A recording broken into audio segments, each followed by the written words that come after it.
அவங்க திட்டம் போட்டுதான் இதெல்லாம் பண்ணியிருக்காங்க. அதுக்கு அவர் என்ன பண்ணுவாரு?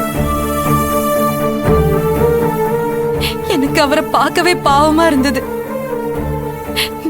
திவ்யாவை சட்டத்தை காட்டி கூட்டிட்டு போறப்போ அந்த மனுஷன் அப்படியே உடைஞ்சு அழுதுட்டாரு. இந்த கடவுள் ஏன் தான் இப்படி மனசாட்சியே இல்லாம நடந்துக்கிறான்னு தெரியல. சரி விடு, என்ன மொத்தமாவா கூட்டிட்டு போயிட்டாங்க? 14 நாள் தானே. அதுக்கப்புறம் எப்படியும் திவ்யா அவங்கள பிடிக்கலன்னு தான் சொல்ல போறா. திரும்ப வாசனை கிட்டதான் வர போறா. இதெல்லாம் நடக்கணும்னு இருக்கு, நடந்திருக்கு, அவ்வளவுதான். நீ எதுக்காக இவ்வளவு ஃபீல் பண்ணிட்டு இருக்க? எனக்கு தெரியும், திவ்யா திரும்ப வந்துருவான்னு எனக்கு தெரியும். ஆனா இப்போ அவங்க பக்கம் போனதுக்கு நான் தான் காரணம்னு நினைக்கும் போது எனக்கே ரொம்ப கஷ்டமா இருக்கு. அதான் எனக்கு அழுகையா வருது. அவங்க இப்படி ஒரு கேவலமான விஷயம் பண்ணதுக்கு நீ என்ன வினோ பண்ணுவ? இந்த தப்புக்கு நீ ஒன்னும் காரணம் இல்ல.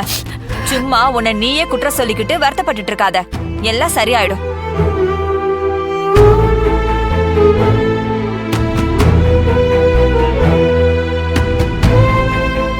ஏய், இப்ப எங்க போற? என்னால இங்க இருக்க முடியல பத்மா. நான் கோவில் வரைக்கும் போயிட்டு வரேன். வினோ,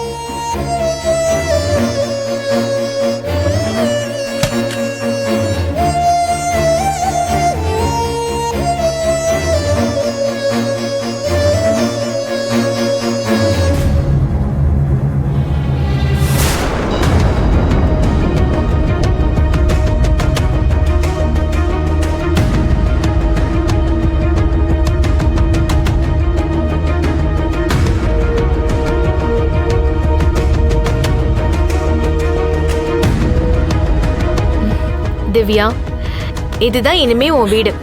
எப்படி பிரம்மாண்டமா இருக்கா? ஆல்ரெடி வந்திருக்கா. ஆனா முறை இல்லாம இப்ப முறையா, அதுவும் கோர்ட் அனுமதியோட வந்திருக்கா. சரி, உன் மகளுக்காக நீ ஆசையா ரெடி பண்ணிருக்க ரூமுக்கு கூட்டிட்டு போய் காட்டு. ஓகே டாடி, வா திவ்யா போலாம். அம்மா கூப்பிடுறல, வா போலாம். போச்செல்லாம்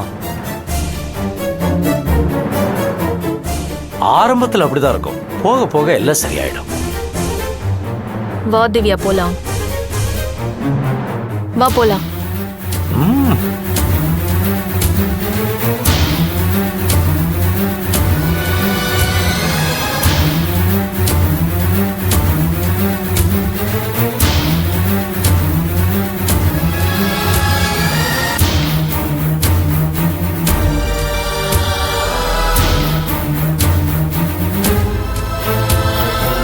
திவ்யா, இதான் ஒரு ரூம். உனக்கு எது பிடிக்குமோ உனக்கு பிடிச்ச மாதிரியே நான் ரெடி பண்ணிருக்கேன். உனக்கு பிடிச்சது எல்லாமே இந்த ரூம்ல இருக்கு திவ்யா. எனக்கு பிடிச்சது எல்லாமே இங்க இருக்கா? ஆமா திவ்யா, உனக்கு பிடிச்சது எல்லாமே இங்க இருக்கு. அப்படியா? எனக்கு என் டாடி தான் ரொம்ப பிடிக்கும். அவர் இல்லையே. என்னதான் நீங்க அவர்கிட்ட இருந்து கூட்டிட்டு வந்தாலும் நான் உங்ககிட்ட சேர மாட்டேன். எனக்கு உங்களை பிடிக்கல. பேசாம என்னை என் டாடி கிட்ட விட்டுருங்க ப்ளீஸ். அவர் பார்க்காம என்னால இருக்க முடியாது. இத பாரு செல்லம், உன்னை நாங்க கடத்திட்டுலாம் வரல. இப்படி எல்லாம் அடம்பிடிக்க கூடாது. கோர்ட் சட்டப்படி நீ எங்க கூட தான் இருக்கணும்னு சொல்லி அனுப்பியிருக்காங்க. அதனால நீ இங்க தான் இருக்கணும். நீ என்னதான் அழுது அடம்பிடிச்சாலும் உங்க டாடி கிட்ட எல்லாம் நீ போக முடியாது, சரியா? ஏன் முடியாது? உங்களால என்ன 14 days மட்டும் தான் அடைச்சு வச்சுக்க முடியும். அதுக்கப்புறமா உங்களுக்கு பிடிக்கலன்னு சொல்லி என் டாடி கிட்ட போயிடுவேன்.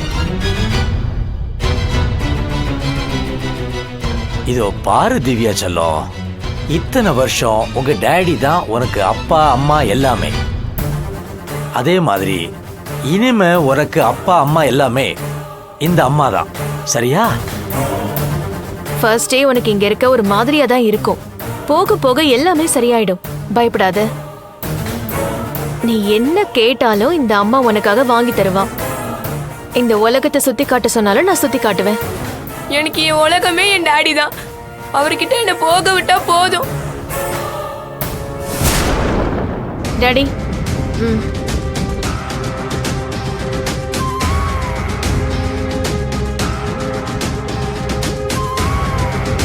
நாம இவ்ளோ நாள் காத்துக்கிட்டு இருந்ததுக்கு இதுவே பெரிய வெற்றி தான்.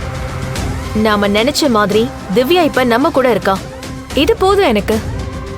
ஆனா இவ அப்படியே உன்ன மாதிரியே ரொம்ப அடமண்டா இருக்கிறான். 14 நாள் கழிச்சு டேடி தான் வேணும்னு இவ கோர்ட்ல சொல்லிட்டா என்ன பண்றது? டாடி, இன்னும் 14 டேஸ் நமக்கு இருக்கு. ஒரு நாளைக்கு 24 ஹவர்ஸ் இருக்கு. கணக்கு போட்டு கூட்டி பாருங்க, எத்தனை செகண்ட் இருக்குன்னு தெரியும். அதுக்குள்ள இவன் மனசை நான் கொஞ்சம் கொஞ்சமா மாத்திடுவேன். சின்ன குழந்தைல 2 நாள் அடம் பிடிப்பா. அப்புறம் பிடிச்ச சாக்லேட்டை வாங்கி கொடுத்தா எல்லாமே ஓகே ஆயிடும். திவ்யா நம்ம கிட்ட வருவான்னு சொன்ன, வந்துட்டா. அதே மாதிரி அவ இங்க இருப்பான்னு சொல்ற, இருப்பா. டாடி, என் பொண்ணை கொஞ்சம் ஜாக்கிரதையா பாத்துக்கோங்க.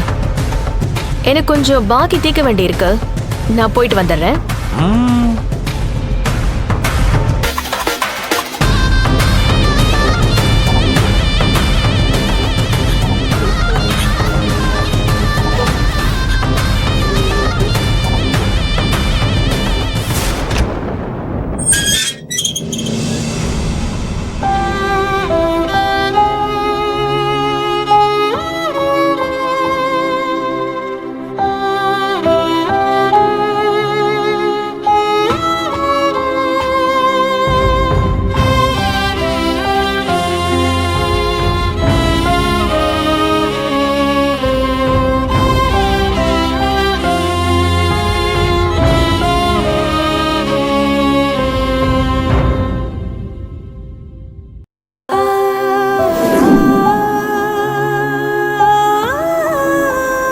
டாடி, என்னை இங்க திரும்ப கூட்டிட்டு வந்துருவீங்கல்ல?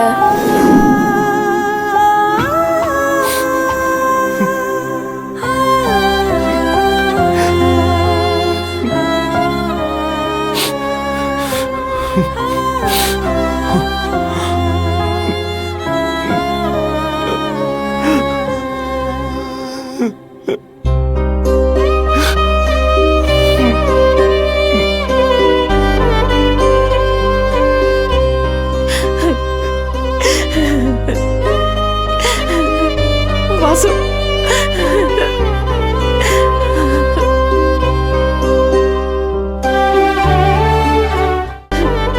வாசு அழுகாதடா. உன்னை இந்த மாதிரி பாக்குறதுக்கு என் மனசுக்கு ரொம்ப கஷ்டமா இருக்குடா. வா வாசு, வீட்டுக்குள்ள போலாம்.